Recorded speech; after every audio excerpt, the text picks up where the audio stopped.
E aí pessoal, beleza? Deixa eu tirar as roupas daqui. Gente, esse vídeo é o primeiro vídeo de uma playlist que vai se chamar O Fundamental sobre o Distributismo. Tá? Vão ser vários vídeos e é o seguinte, tá? Para a gente começar a falar de fato do que é distributismo, certo? A gente tem que fazer uma espécie de... Vou ser meio coach aqui, tá? De mudança de mindset. Porque é o seguinte, existe hoje no Brasil um problema muito sério, né, na perspectiva cristã, que foi o sincretismo que aconteceu de forma tão sutil com o liberalismo, principalmente com o pensamento da escola austríaca, por causa do né, da dimensão que tomou o acesso ao Mises.org, a Rothbard Brasil, né, e etc., né, isso de uns 10 anos para cá, né, esse pensamento liberal austríaco cresceu bastante no Brasil, né, teve muitos adeptos dentro do cristianismo, eu fui um deles até 4, 5 anos atrás, certo? E por causa disso se confundiu muito o que é, por exemplo, o valor, né, o direito jusnatural à propriedade cristã com o direito jusnatural, né, quer dizer, jus racional, né, das escolas liberais, né,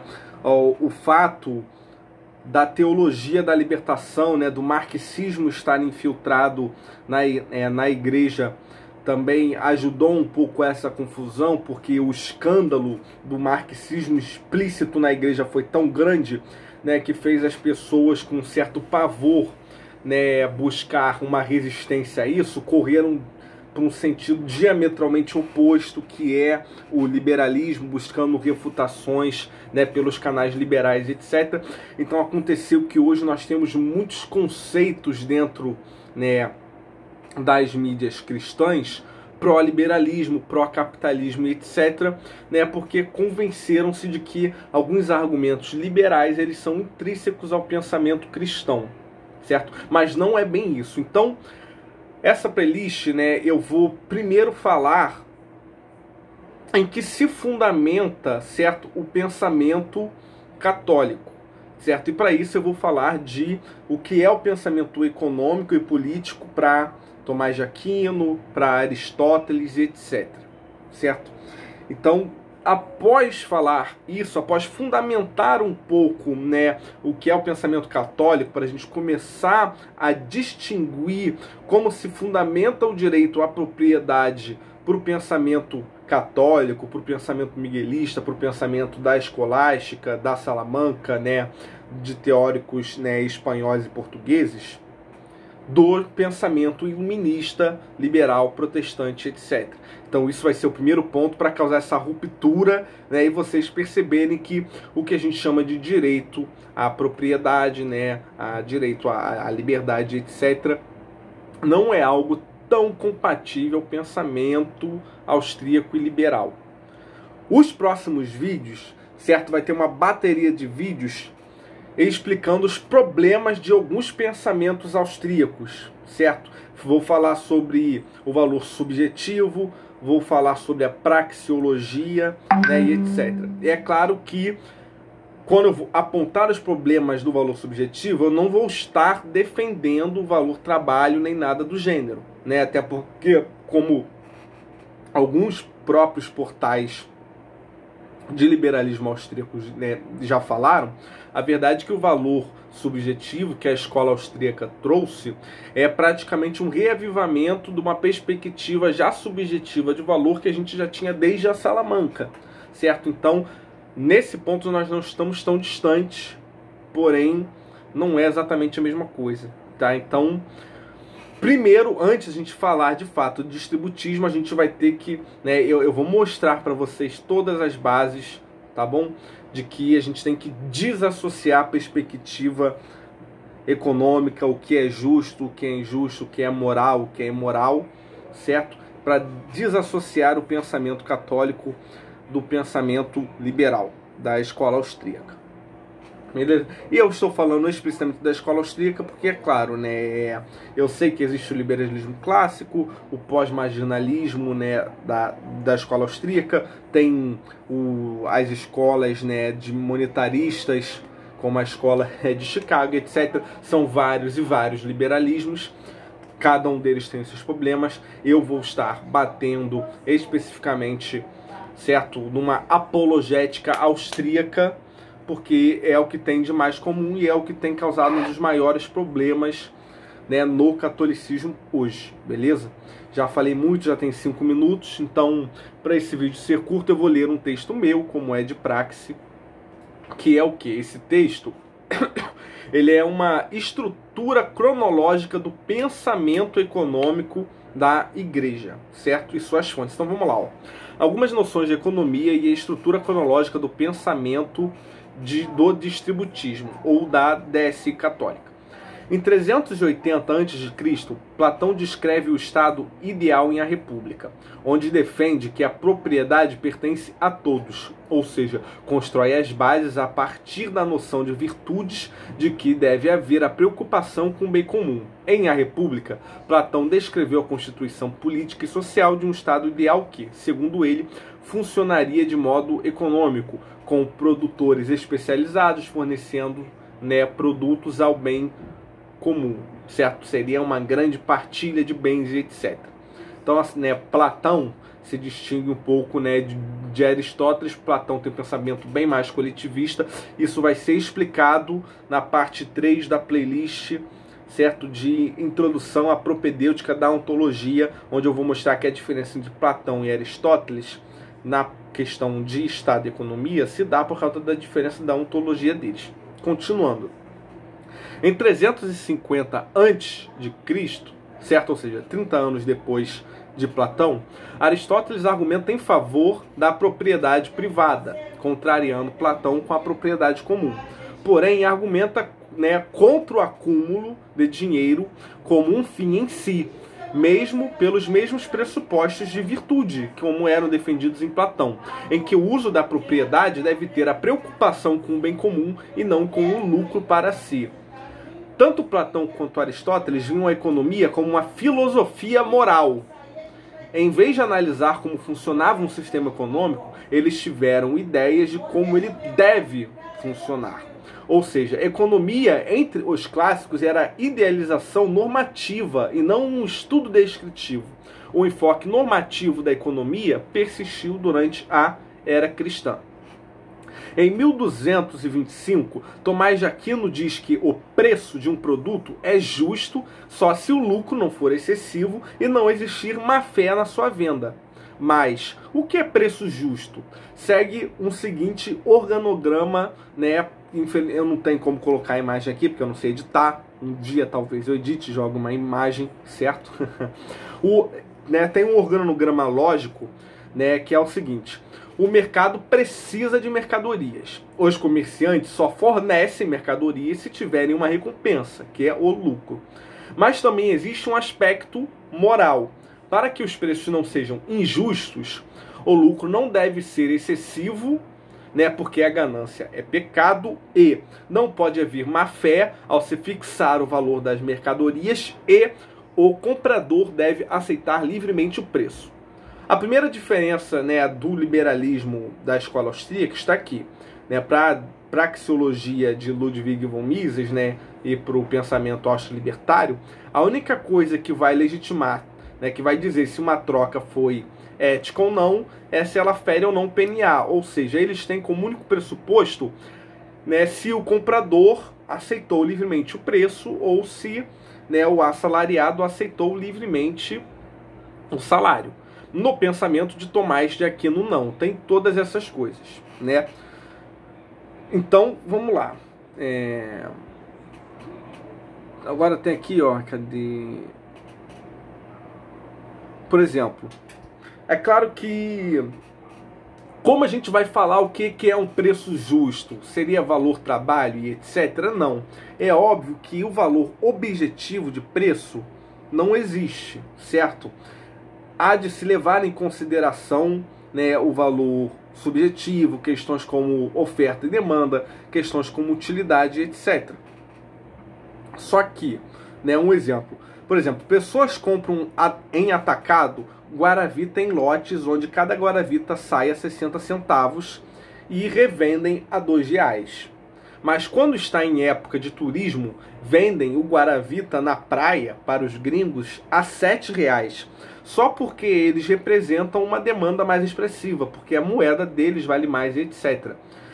No pensamento da Salamanca, vender para uma pessoa a um preço X e a outra para um preço Y, o mesmo produto com preços diferentes, só porque uma delas pode dar mais dinheiro por isso, é algo desonesto, certo? Vender para uma pessoa um preço X e a outra um preço Y no mesmo produto, sendo um preço, né, mais que o dobro, por exemplo, né, no pensamento escolástico, constitui um lucro excessivo sem necessidade que só pode estar pautado em ganância. É ganancioso vender um produto a certo preço só porque tem gente que pode pagar mais por ele. Por exemplo, né, e aqui, né, eu tenho dois exemplos de como funcionava mais ou menos, né, o mercado, né, o livre mercado na Idade Média. Em 1321, William Le Bouillet, de Londres, foi arrastado pelas ruas por vender um pão abaixo do peso em seu valor integral. Né? E aqui são aspas, certo? Porque é uma citação. A multidão atingira o ápice da emoção. Todos gritavam e celebravam incessantemente, plenamente satisfeitos com o que acabava de ocorrer, como em uma vitória emocionante. O comerciante William Le Bouillet, em 1321, recebia a atenção de todos, enquanto amarrado a um cavalo era arrastado e linchado em praça pública. Motivo: cobrava em seu comércio o preço integral dos pães, que propositalmente diminuíra o peso para que pudesse aumentar seus lucros. E aí eu vou perguntar, feriu o PNA, né, pela perspectiva austro-libertária. Será que esse pensamento é medieval demais? Agora, um outro exemplo. Né? A multidão comenta atônita. Todos com olhares vazios não acreditam no que acabaram de noticiar. Um grupo de comerciantes adulteram leite, alimento fundamental de qualquer criança, adicionando ao mesmo formol e soda cáustica. O principal objetivo é lucrar 0,9 centavos extra por litro comercializado. A justiça abre um inquérito para averiguar irregularidades e multar os infratores. Seria isto algo contemporâneo demais? Entendeu? Então aqui, ó. Entretanto, foi a própria escolástica Salamanca que criou a raiz do valor subjetivo. Ela dizia que o mercado é a única maneira de determinar preços, já que nada, nem mesmo o ouro, tem valor intrínseco. Como assim? Como é que pode a mesma escola de economia, que define que não há preço intrínseco, e ainda assim falar que existe um valor moral a respeito do preço que é excessivo ou do que não é? A questão é a seguinte: ainda que temporalmente o preço seja relativo, ou seja, pães hoje, né, podem ter o valor de pão em valor 25 centavos, né, e ano que vem podem valer 70 centavos. O próprio preço vigente em determinado tempo no mercado é uma régua de juízo, porque o custo para a produção neste tempo é aproximado. Eu posso dizer que temporalmente o preço de um produto é relativo, mas ao mesmo dizer que é objetivo para com a própria época. Se hoje todas as padarias ao meu redor vendem um pão a uma média de 25 centavos, é excessivo caso uma delas venda um pão a R$2. Ou, ainda que alguém compre o pão aqui na Baixada do Rio de Janeiro a 25 centavos e vá para a Zona Sul montar um sanduíche e o revender a R$10, não tendo tido nem R$2 o custo da produção do pão, nós podemos dizer que, geograficamente também é uma discrepância, certo? É imoral você usar, por exemplo, a necessidade de terceiros para ter um lucro excessivo. Por exemplo, eu posso comprar, né, uma garrafa aqui a 75 centavos. Então, por exemplo, eu posso comprar muitas garrafas a 75 centavos, montar um caminhão e lá para o sertão, lá onde tem seca, onde as pessoas estão morrendo de sede, etc., onde a água é escassa, portanto a demanda é muito maior, e querer vender essa água lá, né, a 10 reais, né, só porque tem pessoas que dariam isso. Entendeu? Isso é você estar se aproveitando da necessidade de terceiros para supervalorizar um produto, né? É por isso que é redundante ao falarmos de que do que é justo ou não sobre o preço, valor ou salário, né? A banalização austríaca de que não existe critério para dizer o que é injusto, uma vez que o valor é subjetivo, porque a raiz do valor subjetivo não é sequer austríaca, é escolástica, e os escolásticos nunca deixaram de realizar juízo moral à economia por conta da subjetividade do preço. É óbvio que não estou sendo cínico aqui.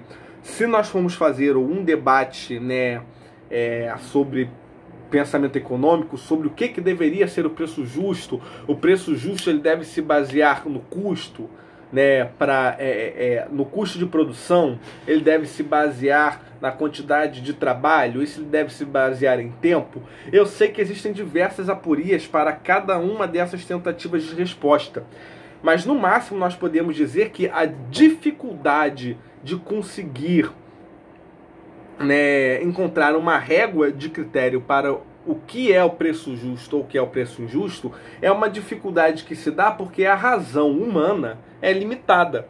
Mas não é porque a dificuldade de se ajuizar o que é justo ou o que é injusto, né, que signifique que, portanto, o que é justo e o que é injusto não existe, certo?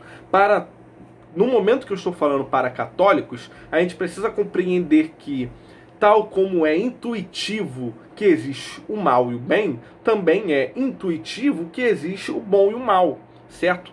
Que existe o justo e o injusto. Então, apesar de toda a dificuldade em um debate sobre microeconomia, a gente falar, né, quais seriam os critérios para objetificar o preço, para dizer o que é um preço justo ou injusto, eu acho que a gente pode usar de um certo intuicionismo, entendeu? Por exemplo, se eu consumo um Guaravita aqui a 1,50 e só porque eu pego um ônibus para ir para uma praia que fica a uma distância de somente 4 bairros do meu bairro e o Guaravita lá é 5 reais, né? E eu sei que o cara que está vendendo o Guaravita lá a 5 reais, ele provavelmente comprou o Guaravita no mesmo lugar onde o cara que vende o Guaravita aqui, né? Ele comprou esse Guaravita a 25 centavos cada.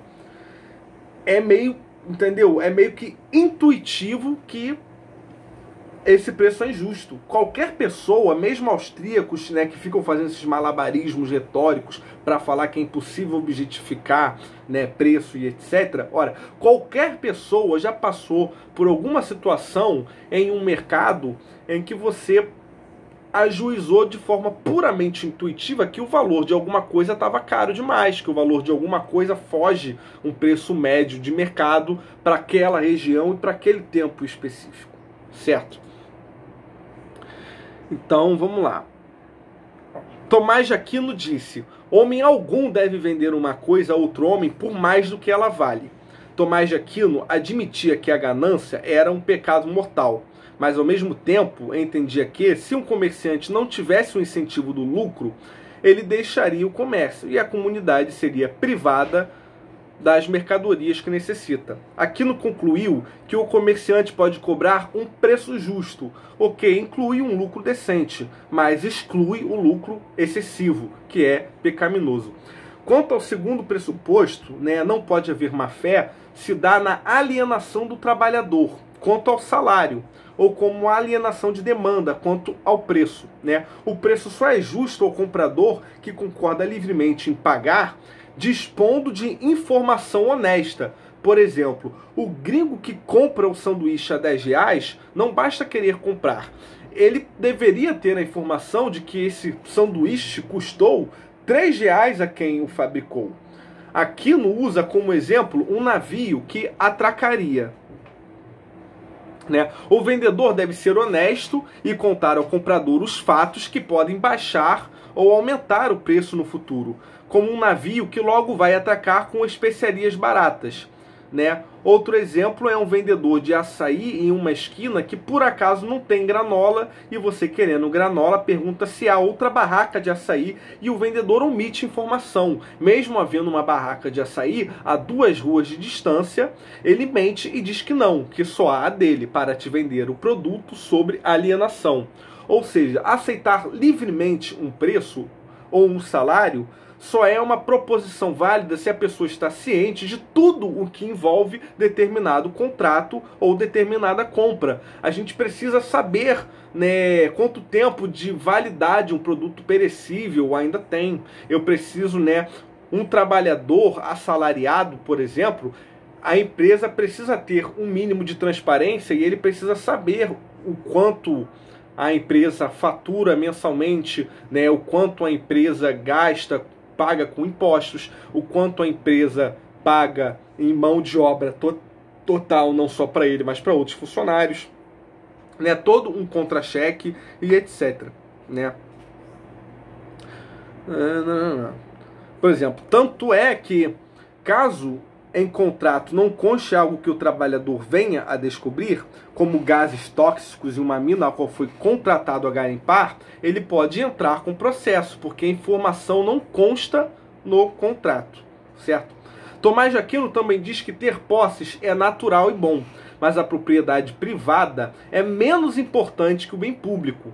Isto porque o direito jusnatural à posse está no âmbito de direitos naturais, enquanto a defesa ao bem público está para o âmbito das leis naturais, que é mais importante. Então existe a esfera dos direitos naturais e existe a esfera das leis naturais, certo? Então, por exemplo, Aristóteles diz: sem dúvida é melhor a propriedade ser privada, mas o seu uso comum. E a função especial do legislador é criar nos homens um temperamento benevolente. Quando Aristóteles diz que é melhor a propriedade ser privada, é somente porque a sua administração e manutenção é melhor quando privada, argumento do qual deriva o conceito de tragédia dos comuns. Mas o juízo moral à propriedade se dá sempre diante ao impacto que ela causa à comunidade, né? Então, quem quiser ver mais, né, algumas diferenças que eu coloquei aqui, ó. Questões de Tomás de Aquino sobre Direito e Política, de Michel Villey. Lei Moral e Política, de Tomás de Aquino. República, de Platão. Economia, de Aristóteles. Certo? Então, tudo isso fundamenta a perspectiva da DSI, né, de que o direito à propriedade, certo, ele é resguardado enquanto ele exerce uma função social. Beleza? E basicamente é isso, tá? Não é para falar de objetificação de preço, não é para discutir valor trabalho versus valor subjetivo, etc. Mas que há, no mínimo, em intuição, que existe justiça em todos os âmbitos da vida humana. Existe justiça da micro à macropolítica. Existe justiça da micro à macroeconomia. Existe o justo e o injusto, certo? Na contratação, no salário. Existe o justo e o injusto na venda de uma mercadoria, no preço e etc. Então, essa construção do pensamento econômico, né, católico já exclui muita parte da argumentação austríaca, né, de que não há nenhum critério para se pensar o que é justo ou injusto, o que é o salário justo ou não, se a pessoa quiser aceitar comprar ou aceitar ser contratada, é ético e ponto final, né? Ou seja, reduzem tudo a PNA e etc. E eu vou abordar isso com mais profundidade no próximo vídeo, que será o primeiro vídeo de problemas da economia liberal moderna. Eu vou colocar como economia liberal moderna para não restringir a coisa só à escola austríaca, mas a todos os atuais apologetas do liberalismo que reproduzem os mesmos argumentos, tá bom? Salve e viva Cristo Rei!